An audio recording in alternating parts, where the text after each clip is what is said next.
ខាងក្រោមនេះគឺជាសំណេរកថាខណ្ឌភាសាអង់គ្លេសសម្រាប់ប្រឡងឌីប្លូមថ្ងៃនេះលោកគ្រូនឹងអានសំណេរនេះដោយមានការបកប្រែជាភាសាខ្មែរទៀតផង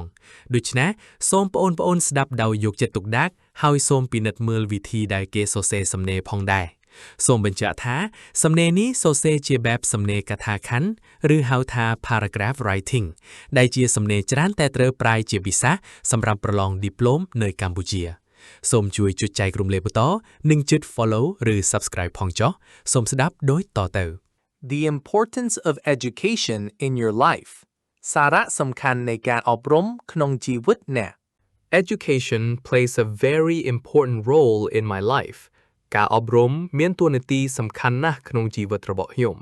First, it helps me gain knowledge and understand the world better ជាដំបូងវាជួយឲ្យខ្ញុំទទួលបានចំណេះដឹងនិងយល់អំពីពិភពលោកបានកាន់តែច្បាស់ Through education, I can learn different subjects such as science, mathematics, and languages. តាមរយៈការអប់រំខ្ញុំអាចរៀនមុខវិជ្ជាផ្សេងៗដូចជាវិទ្យាសាស្ត្រគណិតវិទ្យានិងភាសាផ្សេងៗ Second, education gives me more opportunities for a better future. ទី2ការអប់រំផ្ដល់ឱកាសច្រើនសម្រាប់អនាគតល្អប្រសើរ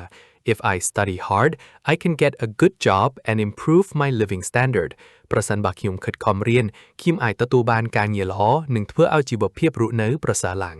Moreover, education teaches me good values such as discipline, responsibility and respect លើពីនេះការអប់រំក៏បង្រៀនអំពីតម្លៃល្អៗដូចជាវិន័យការទទួលខុសត្រូវនិងការគោរព These qualities help me become a better person in society. គុណលក្ខណៈទាំងនេះជួយឲ្យខ្ញុំក្លាយជាមនុស្សល្អក្នុងសង្គម In conclusion, education is the key to success and I believe it is very important for everyone.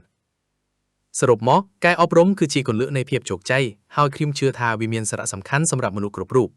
សូមអរព្រះគុណនិងសូមអរគុណសម្រាប់ការទស្សនា